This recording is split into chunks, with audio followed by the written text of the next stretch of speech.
Hi hello welcome to motivational channel. ನಾನು ನಿಮ್ಮ Yashu R. ಸ್ನೇಹಿತರೆ, ನಾವು ಹಲವಾರು ಸಂದರ್ಭದಲ್ಲಿ ಲೈಫಲ್ಲಿ ಏನೋ ಒಂದು ಕೆಲಸವನ್ನು ಮಾಡಬೇಕು ಅಂತಂದಾಗ ಜನ ನಮ್ಮನ್ನು ತುಳಿದ್ಬಿಡ್ತಾರೆ, ಅಥವಾ ನಮ್ಮ ಒಂದು ಸಂಕಷ್ಟಕ್ಕೆ ಆಗಲ್ಲ, ನಮ್ಮ ಒಂದು ಸಕ್ಸಸ್ನ ಕಂಡು ಆಗದೇ ಇರೋರೇ ತುಂಬ ಜಾಸ್ತಿ ಜನ ಇರ್ತಾರೆ. ಹಾಗಾಗಿ ಇವತ್ತಿನ ವಿಡಿಯೋದಲ್ಲಿ ನಾನು ಹೇಳ್ತಕ್ಕಂತಹ 10 ಜಾಗದಲ್ಲಿ ನೀವು ಜಾಗರೂಕತೆ ಆಗಲಿಲ್ಲ, ಎಚ್ಚರ ವಹಿಸಲಿಲ್ಲ ಅಂತ ಅಂದರೆ ಜನ ನಿಮ್ಮನ್ನು ತುಳಿದು ಹಾಕ್ಬಿಡ್ತಾರೆ.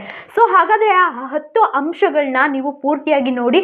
ಹಾಗೆ ಮತ್ತೆ ಕೊನೆಯಲ್ಲಿ ಒಂದು ಬೋನಸ್ ರೂಲ್ಸ್ ಅನ್ನ ಹೇಳ್ತೀನಿ. ಕೆಲವೊಂದಷ್ಟು ನಿಯಮಗಳನ್ನ ನಮ್ಮ ಲೈಫಲ್ಲಿ ಅಳವಡಿಸಿಕೊಂಡಿದ್ದೇ ಆದಲ್ಲಿ ನಮ್ಮ ಲೈಫ್ ಗೋಲ್ಗಳನ್ನ ನಾವು ತಲುಪೋದಿಕ್ಕೆ ತುಂಬಾ ಈಸಿಯಾದ ದಾರಿ ಆಗುತ್ತೆ. ನಮಗೆ ಎಷ್ಟೇ ಬುದ್ಧಿವಂತರಾದ್ರೂ ಕೂಡ ಕೆಲವೊಂದು ಸಂದರ್ಭದಲ್ಲಿ ಯಾವ್ಯಾವ ಸಿಚುವೇಶನ್ ಅಲ್ಲಿ ನಾವು ಹೇಗೆ ವರ್ತಿಸ್ಬೇಕು ಅನ್ನೋದನ್ನ ತಿಳ್ಕೊಳ್ಳದೆ ಅನ್ಎಕ್ಸ್ಪೆಕ್ಟೆಡ್ ಆಗಿ ನಾವು ಬೇರೆಯವರ ಒಂದು ನಮ್ಮನ್ನ ತುಳಿಬೇಕು ಅಂತ ಅನ್ಕೊಂಡಿರ್ತಿರಲ್ಲ, ಆ ಗುರಿಗೆ ನಾವು ಒಳಪಡ್ತಕ್ಕಂತಹ ಸಾಧ್ಯತೆ ಇರುತ್ತೆ.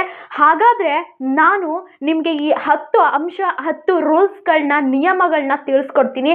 ಆ ನಿಯಮಗಳನ್ನ ನಿಮ್ಮ ಲೈಫಲ್ಲಿ ನೀವು ಅಳವಡಿಸಿಕೊಂಡಿದ್ದೆ ಆದಲ್ಲಿ ಖಂಡಿತವಾಗಿಯೂ ಕೂಡ ನಿಮ್ಮ ಲೈಫ್ನ ಗೋಲ್ನ ಖಂಡಿತವಾಗಿಯೂ ಕೂಡ ತಲುಪಬಹುದು.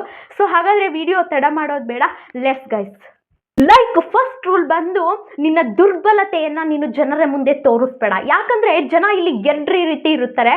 ಒಂದು, ಬೇಟೆಗಾರ ಆಡ್ತಕ್ಕಂಥದ್ದು, ಬೇಟೆಗಾರಕ್ಕೆ ಒಂದು ಗುರಿ ಆಗ್ತಕ್ಕಂಥದ್ದು. ನಿನ್ನ ದುರ್ಬಲತೆಯನ್ನ ನೀನು ಯಾವಾಗ ಜನರ ಎದುರುಗಡೆ ತೋರಿಸ್ತೀಯೋ ಜನ ನಿನ್ನ ತುಳಿದು ಹಾಕೋದಕ್ಕೆ ಪ್ರಯತ್ನ ಪಡ್ತಾರೆ. ಯಾರೋ ಒಂದು ನೀವು ಹೋಗಿ ಬನ್ನಿ ತಿನ್ನಿ ಅಂತ ಒಂದು ಶಕ್ತಿಯನ್ನೇ ಉಪಯೋಗಿಸ್ಕೊಂಡು ನೀವೊಂದು ಹಿಡಿತಕ್ಕೆ ಸಿಗದೇನೆ ಇದ್ದಾಗ ನಿಮ್ಮ ದುರ್ಬಲತೆಯನ್ನೇ ಅದು ವೀಕ್ನೆಸ್ ಆಗಿ ಅವರು ಐಡೆಂಟಿಫೈ ಮಾಡಿಕೊಂಡು ನಿಮ್ಮನ್ನ ತುಳಿದು ಹಾಕೋದಕ್ಕೆ ಸಾಧ್ಯ ಆಗುತ್ತೆ. ಸೊ ನಿಮ್ಮ ಒಂದು ವೀಕ್ನೆಸ್ ಅನ್ನ ಎಲ್ಲೂ ಕೂಡ ಬಿಟ್ಕೊಡದೆ ಅದನ್ನೇ ಶಕ್ತಿಯನ್ನಾಗಿ, ಆ ದುರ್ಬಲತೆಯನ್ನ ಶಕ್ತಿಯನ್ನಾಗಿ ನೀವು ಬಳಸ್ಕೊಂಡಿದ್ದೆ ಆದಲ್ಲಿ, ಯಾಕಂದ್ರೆ ನೀವು ಎಕ್ಸಾಂಪಲ್ ಯೋಚನೆ ಮಾಡಿ, ನಿಮ್ಗೆ ಕಷ್ಟ ಅಂತ ಏನಾದ್ರೂ ಯಾರಿಗಾದ್ರೂ ಹೇಳ್ಕೊಂಡ್ರೆ 90ರಷ್ಟು ಜನ ಯಾರು ಕೂಡ ನಿಮ್ಗೆ ಹೆಲ್ಪ್ ಮಾಡಲು ಮುಂದೆ ಬರಲ್ಲ. ಅದಕ್ಕಿಂತ ಮುಂಚೆ ಅದನ್ನೇ ಒಂದು ವೀಕ್ನೆಸ್ ಆಗಿ ಮಾಡ್ಕೊಂಡು ಇನ್ನೂ ಕೀಳ್ಮಟ್ಟಕ್ಕೆ ನಿಮ್ಮನ್ನ ತಳ್ಳೋದಿಕ್ಕೆ ಪ್ರಯತ್ನ ಪಡ್ತಾರೆ. ಸೊ ಹಾಗಾಗಿ ನಿಮ್ಮ ಒಂದು ವೀಕ್ನೆಸ್ ನ ಎಲ್ಲೂ ಕೂಡ ಬಿಟ್ಕೊಡದೆ ಆ ದುರ್ಬಲತೆಯನ್ನೇ ಒಂದು ಶಕ್ತಿಯನ್ನಾಗಿ, ನಾನು ಯಾವ ಕ್ಷೇತ್ರದಲ್ಲಿ ನಾನು ಕಾಲಿಟ್ಟಿದ್ದೇನೆ, ಅದಕ್ಕೆ ಏನೇನು ಹೊಸ ಸೋರ್ಸ್ಗಳಿದೆ ಅದನ್ನೆಲ್ಲವನ್ನ ಕಲೆಕ್ಟ್ ಮಾಡಿಕೊಂಡು ನಾನು ಮಾಡ್ತಕ್ಕಂತಹ ಸಕ್ಸಸ್ ಜೀವನವನ್ನ, ನನ್ನ ಸಕ್ಸಸ್ ಕಾಣಲೇಬೇಕು ಅಂತ ಹೇಳಿ ಹೊರಡಿ ಖಂಡಿತವಾಗಿಯೂ ಕೂಡ ಅಲ್ಲಿ ನೀವು ಸಾಧನೆಗೆ ಶಕ್ತರಾಗ್ತೀರಾ. ಸೆಕೆಂಡ್ ರೂಲ್ ಬಂದು, ರೆಸ್ಪೆಕ್ಟ್ ಯುವರ್ ಸೆಲ್ಫ್. ನಿಮಗೆ ನೀವು ಗೌರವವನ್ನ ಕೊಟ್ಕೊಳ್ಳೋದನ್ನ ಫಸ್ಟ್ ಕಲಿಯಿರಿ.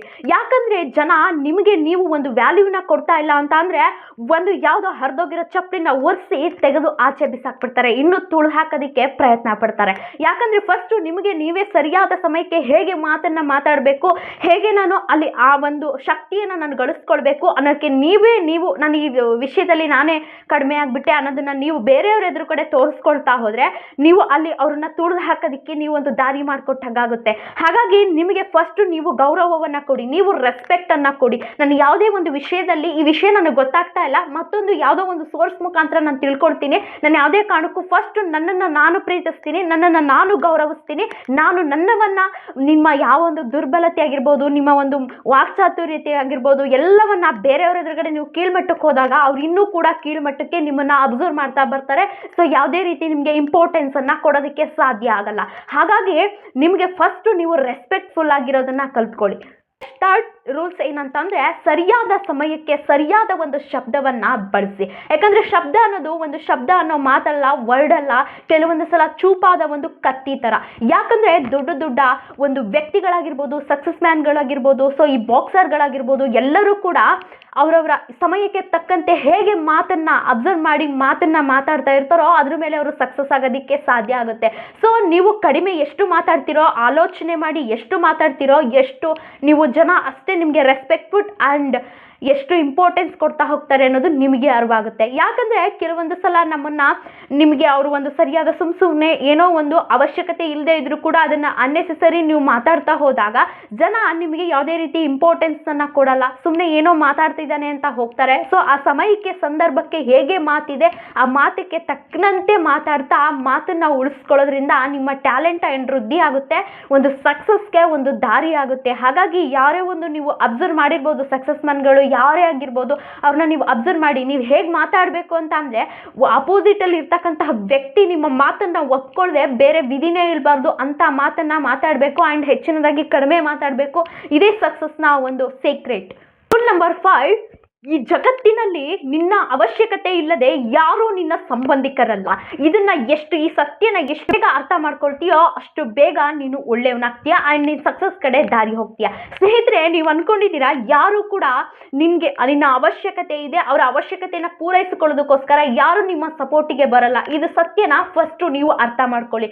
ಯಾಕಂದ್ರೆ ಈ ಜಗತ್ತಿರ್ತಕ್ಕಂತಹದ್ದು ತಮ್ಮ ಪ್ರಯೋಜನ ಒಂದು ಸ್ನೇಹಿತ ಯಾರೇ ಆಗಿರಲಿ, ನಿಮ್ಮ ಫ್ರೆಂಡ್ ಆಗಿರಲಿ, ನಿಮ್ಮ ರಿಲೇಶನ್ಶಿಪ್ ಆಗಿರಲಿ, ಯಾವುದೇ ಒಂದು ಸಂಬಂಧ ಆಗಿರಲಿ, ನಿಮ್ಮ ಜೊತೆ ಇದೆ ಅಂತ ಅಂದ್ರೆ ಅವ್ರಿಗೇನೋ ಒಂದು ಉದ್ದೇಶ ಪೂರ್ವಕವಾಗಿ ಯಾರು ನಿಮ್ಮ ಡೈರೆಕ್ಟ್ಲಿ ನಿಮಗೆ ಸಪೋರ್ಟ್ ಮಾಡೋದಕ್ಕೆ ಬಂದಿರಲ್ಲ. ಅವರ ಹಿಂದೆ ಅವರ ಉದ್ದೇಶ ಏನೋ ಒಂದಿರುತ್ತೆ, ಅದಕ್ಕೋಸ್ಕರ ಬಂದಿರುತ್ತೆ. ಅವರ ಉದ್ದೇಶ ಮುಗಿದ್ಮೇಲೆ ಹೀಗೊಮ್ಮೆ ಅಂತಾರೆ, ಅವರು ನಿನ್ನ ಜೊತೆ ಏನೂ ಅಲ್ಲ, ಅವರು ನಿನಗೆ ಏನೂ ಆಗಿರಲ್ಲ ಅನ್ನೋದನ್ನ ಹೇಳಿ ಹೊರಟೋಗ್ಬಿಡ್ತಾರೆ. ಹಾಗಾಗಿ ನೀನು ಒಮ್ಮೆ ಯೋಚನೆ ಮಾಡು, ನೀನು ಎಷ್ಟು ಒಳ್ಳೆಯವನಾಗಿರೋ, ಎಷ್ಟೇ ಒಂದು ಪ್ರಾಮಾಣಿಕವಾಗಿರೋ, ಆ ವ್ಯಕ್ತಿ ನಿನ್ನ ಜೊತೆ ಇದ್ದಾನೆ ಅಂತ ಅಂದರೆ ಏನೋ ಒಂದು ಉದ್ದೇಶ ಪೂರ್ವಕವಾಗಿ ಅವರ ಅವಶ್ಯಕತೆ ಇದ್ದೇ ಇರುತ್ತೆ.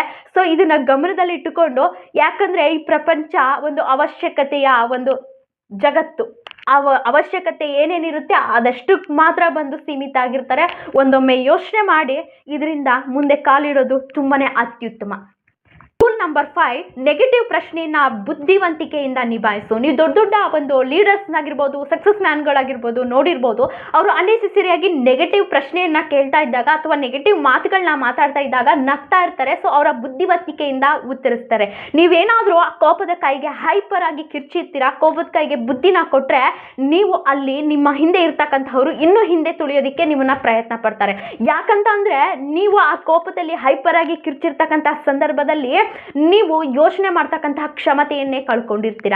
ಹಾಗಾಗಿ ಬುದ್ಧಿವಂತಿಕೆಯಿಂದ ನಿಮ್ಮ ಏನೇ ಒಂದು ನೆಗೆಟಿವಿಟಿ ಆಗಿ ನಿಮ್ಗೆ ಹೇಳ್ತಾ ಇದ್ದಾರೆ ಅಂತ ಅಂದ್ರೆ ಸ್ವಲ್ಪ ಅದನ್ನ ಬುದ್ಧಿವಂತಿಕೆಯಿಂದ, ಅವರು ಹೇಗೆ ನಿಮ್ಮನ್ನ ಅಪೋಸಿಟ್ ವ್ಯಕ್ತಿಗಳು ಹೇಗೆ ವರ್ತಿಸ್ಬೇಕಂತ ಅಂದ್ರೆ ಬೇರೆ ಮಾತನ್ನ ಮಾತಾಡೋದಕ್ಕೆ ಅವಕಾಶ ಅವ್ರಿಗೆ ಸಿಗಬಾರ್ದು ಅಂತ ರೀತಿ ನಿಮ್ಮ ಎನರ್ಜೆಟಿಕ್ ಆಗಿ ಸ್ಮೈಲ್ ಕೊಡಿ, ಮಾತಾಡಿ. ಆ ವಿಷಯಕ್ಕೆ ಸಂಬಂಧಪಟ್ಟಂತೆ ಒಂದು ಸ್ಮೈಲ್ ಮಾಡಿ. ನಿಮ್ಮನ್ನೇ ಒಂದು ನೆಗೆಟಿವಿಟಿ ಆಗಿ ಮಾತಾಡ್ತಿದ್ದಾರೆ, ಆ ಒಂದು ಸ್ಮೈಲೇ ಯಪ್ಪ ವ್ಯಕ್ತಿ ಎಂತ ಒಂದು ನೆಗೆಟಿವ್ ಆಗಿ ಹೇಳ್ತಾ ಇದ್ರು ಕೂಡ ಎಂತ ಸ್ಮೈಲ್ ಆಗಿ ವಿಷಯನ ಎಷ್ಟು ಕ್ಲಾರಿಟಿಯಾಗಿ ತಗೊಳ್ತಾ ಇದ್ದಾರೆ ಅನ್ನೋದು ಅಂತ ಥಿಂಕ್ ಮಾಡುವಾಗಲೇ ಅವರು ಖತಮ್ ಆಗಿರ್ತಾರೆ. ಸೊ ಸ್ವಲ್ಪ ನೀವು ಬುದ್ಧಿವಂತಿಕೆಯಿಂದ ವಿಚಾರನ ಗ್ರಹಿಸಿ ತಿಳಿಸ್ಕೊಂಡು ಆ ವಿಷಯಕ್ಕೆ ಸಂಬಂಧಪಟ್ಟಂತೆ ನೀವು ಮಾತಾಡಿದ್ರೆ ನೀವು ಬಚಾವಾಗ್ತೀರಾ. ಅಥವಾ ನೀವು ಕೂಗಾಟ ಕಿರ್ಚಾಟ ಮಾಡೋದ್ರಲ್ಲೇ ನಿಮ್ಮನ್ನ ಇನ್ನೂ ಹಿಂದೆ ತುಳಿದು ಹಾಕ್ಬಿಡ್ತಾರೆ. ರೆಸ್ಪೆಕ್ಟ್ ಆ್ಯಂಡ್ ಇಂಪಾರ್ಟೆನ್ಸ್ ಕೊಡಲ್ಲ. ನಿಮ್ಮ ಸಕ್ಸಸ್ ಕಡೆ ದಾರಿ ಅಂತೂ ಖಂಡಿತ ಆಗಲ್ಲ.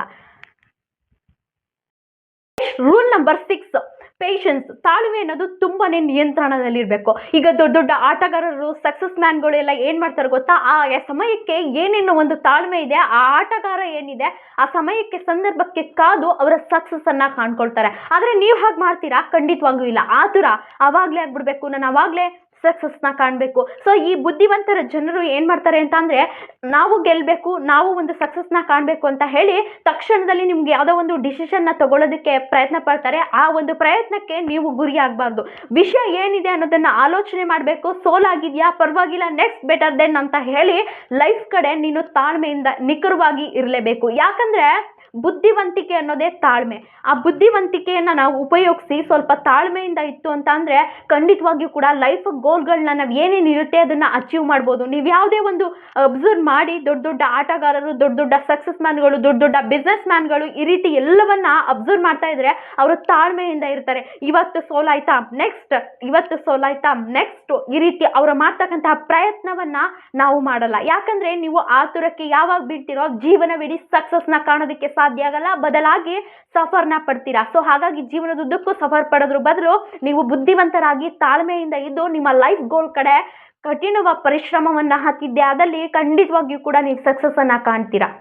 ರೂಲ್ ನಂಬರ್ 7, ಟಾಪಿಕ್ ಮೇಲೆ ನಿಯಂತ್ರಣ ಇಡು. ಯಾಕಂದ್ರೆ ಸುಮ್ಮನೆ ಯಾವುದೋ ಒಂದು ವಿಷಯನ ಅದ್ರ ಬಗ್ಗೆ ಆಲೋಚನೆ ಮಾಡದೆ ಅದನ್ನ ಮಾತಾಡ್ತು ಅಂತ ಅಂದ್ರೆ ಅಪೋಸಿಟ್ ಅಲ್ಲಿ ಇರ್ತಕ್ಕಂತಹ ವ್ಯಕ್ತಿಗಳು ಏನು ಅನ್ನೆಸೆಸರಿ ಮಾತಾಡ್ತಾ ಇದ್ದಾರೆ, ವಿಷಯಕ್ಕೆ ಇಲ್ದಿರ್ತಕ್ಕಂಥ ಸಂಬಂಧಗಳನ್ನ ಜೋಡಿಸ್ತಾ ಇದ್ದಾರೆ ಅಂತ ನಿಮ್ಮನ್ನ ಮೂರ್ಖರು ಅಂತ ತುಳಿದು ಹಾಕ್ಬಿಡ್ತಾರೆ. ನೀವು ನೋಡಿದೀರಾ, ದೊಡ್ಡ ದೊಡ್ಡ ವ್ಯಕ್ತಿಗಳು, ರಾಜಕಾರಣಿಗಳು, ಸಕ್ಸಸ್ ಮ್ಯಾನ್ಗಳೆಲ್ಲ ಅವ್ರು ಮಾತಾಡ್ತಾ ಇರ್ತಕ್ಕಂಥ ಶಬ್ದದಲ್ಲಿ ಒಂದು ತೂಕ ಇರುತ್ತೆ, ಒಂದು ತೂಕವನ್ನ ಆಕ್ರಮಣ ಮಾಡಿರ್ತಾರೆ. ಹಾಗಾಗಿ ನೀನು ಒಂದು ಅಪೋಸಿಟ್ ವ್ಯಕ್ತಿ ಯಾವ ವಿಷಯದ ಬಗ್ಗೆ ಮಾತಾಡ್ತಿದ್ದಾನೆ, ಸೊ ನಾನು ಏನೋ ಒಂದು ಟಾಪಿಕ್ ತಗೊಂಡಿದ್ದೀನಿ ಅಂದ್ರೆ ಅದ್ರ ಬಗ್ಗೆ ಫಸ್ಟ್ ಆಲೋಚನೆ ಮಾಡು.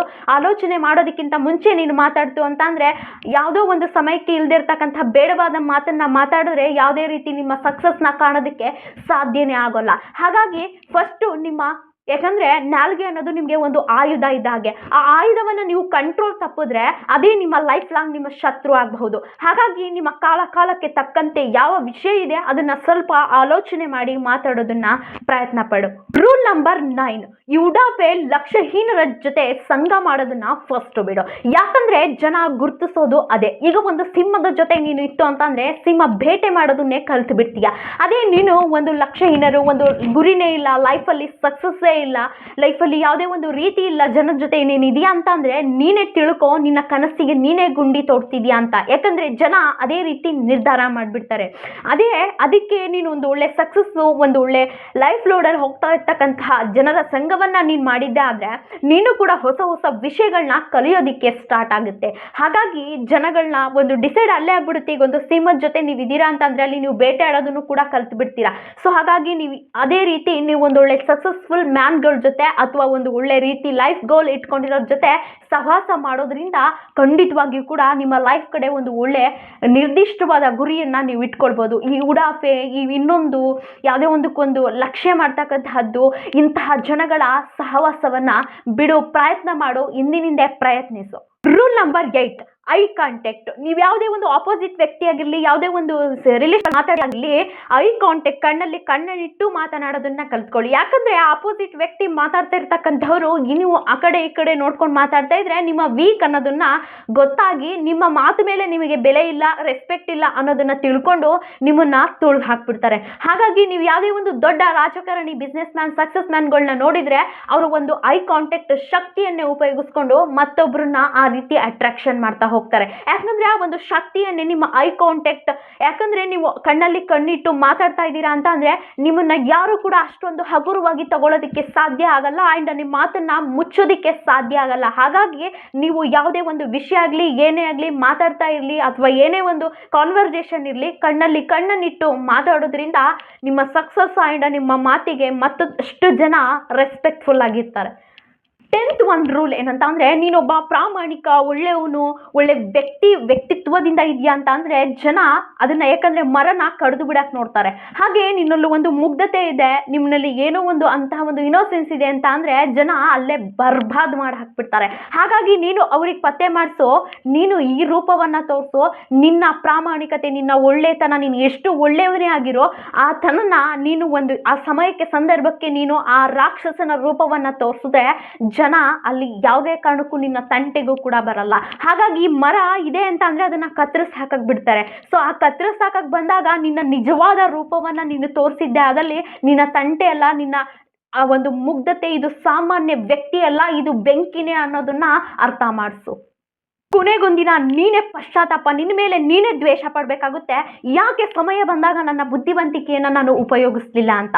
ಸೊ ಕೊನೆ ಬೋನಸ್ ಟಿಪ್ ನನ್ನೆಲ್ಲ ಪ್ರೀತಿಯ ಸ್ನೇಹಿತರಿಗೆ, ನೀವು ಮನಸ್ಸಿನಿಂದಲ್ಲ ಬುದ್ಧಿವಂತಿಕೆಯಿಂದ ಜೀವನವನ್ನ ಮಾಡಿ. ಯಾಕಂದ್ರೆ ಎಮೋಷನಲಿ ಯಾರೋ ಬರ್ತಾರೆ, ಒಂದು ದೊಡ್ಡ ಗೆಳೆತನ ಪ್ರೀತಿನ ಕೊಡ್ತಾರೆ, ನಿಮ್ಮ ಎಮೋಷನಲಿ ನಿಮ್ಮನ್ನ ಬ್ಲಾಕ್ ಮೇಲ್ ಮಾಡ್ತು ನೀವು ಹಾಗೆ ಕುಗ್ಗೋಗ್ಬಿಟ್ರಿ ಅಂದ್ರೆ ಜಗತ್ತು ನಿಮ್ಮನ್ನ ಹಾಕ್ಬಿಡುತ್ತೆ.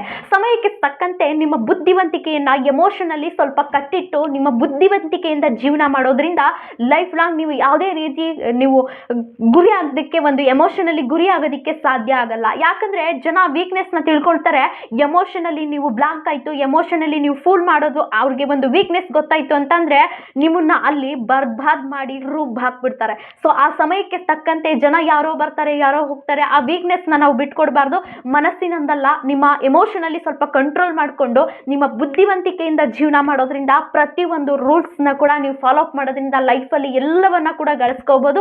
ಆಲ್ಮೋಸ್ಟ್ ಈ 10 ರೂಲ್ಸ್ಗಳನ್ನ ನಿಮ್ಮ ಜೀವನದಲ್ಲಿ ನೀವು ಅಪ್ಲೈ ಮಾಡಿದ್ದೆ ಅದಲ್ಲಿ ನೀವೊಂದು ಒಳ್ಳೆ ಪರ್ಫೆಕ್ಟ್ ಮ್ಯಾನ್, ಒಳ್ಳೆ ಸಕ್ಸಸ್ ಮ್ಯಾನ್ ಅಂಡ್ ಸಕ್ಸಸ್ಫುಲ್ ಜೀವನ ನಡೆಸೋದಕ್ಕೆ ಹೆಲ್ಪ್ಫುಲ್ ಆಗುತ್ತೆ ಈ ವಿಡಿಯೋ ಅಂತ ಹೇಳ್ತಾ, ಈ ವಿಡಿಯೋ ಇಷ್ಟ ಆಗಿದ್ರೆ ದಯವಿಟ್ಟು ಎಲ್ಲರಿಗೂ ಕೂಡ ನಿಮ್ಮ ಹತ್ರವಾದವರಿಗೆ ಎಲ್ಲರಿಗೂ ಶೇರ್ ಮಾಡಿ. ಹಾಗೆ ನೆಕ್ಸ್ಟ್ ಎಪಿಸೋಡಲ್ಲಿ ಇವಾಗಲೇ ಐ ಕ್ಯಾನ್ ಇಟ್ ಅಂತ ಕಮೆಂಟ್ ಮಾಡಿ, ಹೇಗಿತ್ತು ವಿಡಿಯೋ, ಈ ಲೈಫಲ್ಲಿ ಇದನ್ನ ಅಳವಡಿಸ್ಕೊಳ್ಳಿ, ಹೇಗೆ ಎಕ್ಸ್ಪೀರಿಯನ್ಸ್ ಆಗುತ್ತೆ ಅನ್ನೋದನ್ನ ನನ್ನ ಕಮೆಂಟ್ ಬಾಕ್ಸಲ್ಲಿ ಕಮೆಂಟ್ ಮಾಡಿ ಅಂತ ಹೇಳ್ತಾ ನೆಕ್ಸ್ಟ್ ಎಪಿಸೋಡಲ್ಲಿ ಬರ್ತೀನಿ. ಅಲ್ಲಿವರೆಗೂ ನಮಸ್ತೆ.